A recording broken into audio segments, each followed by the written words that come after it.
Jaringan Pi menciptakan power move ke pasar Amerika Serikat dengan daftar Kraken Pro. Berita besar untuk komunitas Pi. Kraken Pro baru saja meluncurkan perdagangan berjangka abadi dengan dolar Pi, token asli Pi Network dengan leverage hingga 20 kali lipat. Ini tentunya bukan hanya daftar lain. Ini menandai masuknya resmi jaringan Pi ke lanskap perdagangan Amerika Serikat bagi para pedagang termasuk di Amerika Serikat untuk memiliki akses tanpa batas ke masa depan abadi Pi. Tidak ada lagi menunggu, tidak ada lagi batasan, hanya kesempatan murni. Sahabat Yasdar setuju dan menyukai tayangan ini? Berikan komentar terbaiknya untuk Yasdar TV lebih berkembang dan berkualitas. Biasakan selalu mencari informasi dan berita lain sebagai referensi dan pembanding untuk menguji kebenaran informasi yang admin sajikan. Yasdar TV, saluran Pi Network.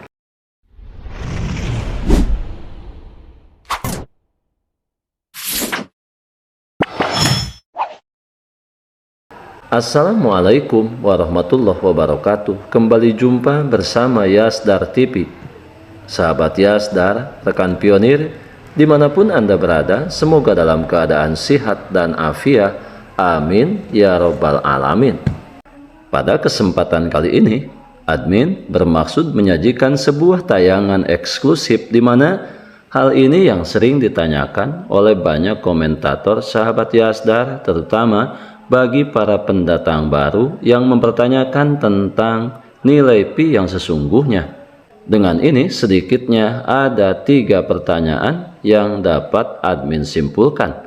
Yang pertama, mempertanyakan siapa yang akan membeli koin Pi.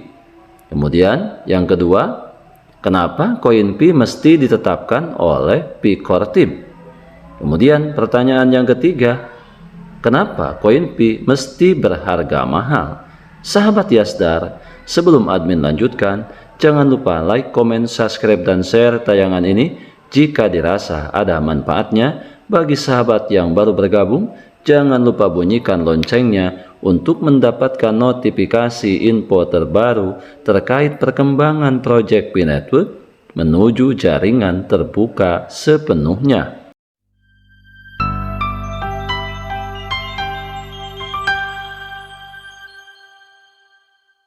Sahabat Yasdar, jaringan Pi menciptakan power move ke pasar Amerika Serikat dengan daftar Kraken Pro. Berita besar untuk komunitas Pi, di mana Kraken Pro baru saja meluncurkan perdagangan berjangka abadi dengan dolar Pi, token asli Pi Network dengan leverage hingga 20 kali lipat. Ini bukan hanya daftar lain, ini menandai masuknya resmi jaringan Pi ke lanskap perdagangan Amerika Serikat bagi para pedagang termasuk di Amerika Serikat untuk memiliki akses tanpa batas ke masa depan abadi Pi. Tidak ada lagi menunggu, tidak ada lagi batasan, hanya kesempatan murni. Menurut pengumuman Kraken di Twitternya, platform saat ini mendukung lebih dari 360 pasar perdagangan dan 40 lebih opsi jaminan, memberikan fleksibilitas yang tidak tertandingi bagi para pedagang untuk mendanai dan mengelola posisi mereka secara kreatif dan efektif.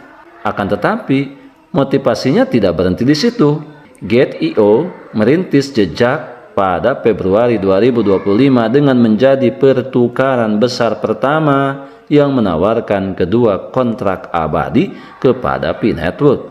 Mereka bahkan meluncurkan Pi berbasis USDT abadi dengan leverage hingga 50 kali lipat, memberikan pedagang berisiko tinggi dan imbalan tinggi daya tembak lebih dari sebelumnya.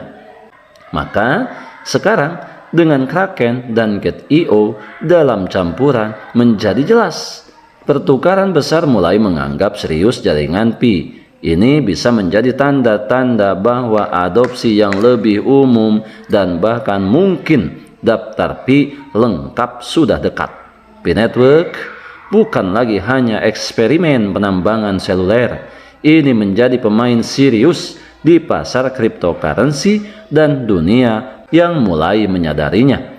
Sahabat Yasdar, saat ini perkembangan proyek Pi Network tentunya mengalami perkembangan yang sangat signifikan. Walaupun di tengah-tengah perkembangan ini, sebagian individu, sebagian kelompok masih menampakkan rasa skeptisisme yang berlebihan terhadap proyek ini. Tentunya ini merupakan suatu hal yang wajar dan tidak bisa dihindari karena tidak akan pernah terjadi. Tentunya akan menemukan dua kelompok yang berbeda. Sebagian kelompok merespon dengan baik dan sebagian kelompok lain tentunya tidak akan pernah memberikan respon positifnya, melainkan mereka akan selalu mendiskreditkan, bahkan tidak tanggung-tanggung melontarkan cacian makian sehingga mendungu-dungukan para pionir. Sahabat Yasdar, berbicara mengenai proyek Pi Network, semua orang tentu lebih fokus kepada nilai Pi itu sendiri. Sehingga admin merangkum sedikitnya ada 3 pertanyaan yang perlu kita klarifikasi dan kita harus mengerti tentang hal ini. Antara lain, siapa yang akan membeli koin Pi? Kemudian yang kedua, kenapa koin Pi mesti ditetapkan oleh Pi Core Team?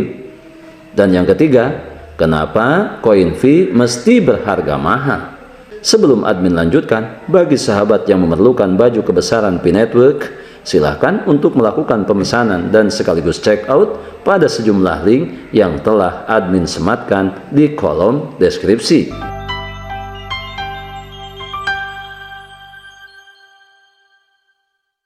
Siapakah yang akan membayar Pi saat open mainnet?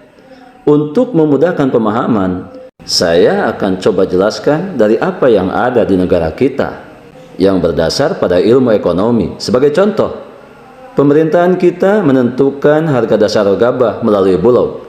Harga gabah ketika diedarkan murni dilepas di pasar, waktu panen raya tentunya harganya akan sangat rendah. Tentunya petani akan merasa sangat rugi, tidak sesuai dengan modal yang telah dikeluarkan. Karena harga pasar adalah fee atau price ditentukan oleh supply atau jumlah yang ditawarkan dan demand atau jumlah permintaan. Jadi S dan D ini yang menentukan P atau harga di pasar bebas. Nah, bulog mendapat tugas untuk mengatasi masalah harga ini untuk melindungi petani supaya tidak rugi.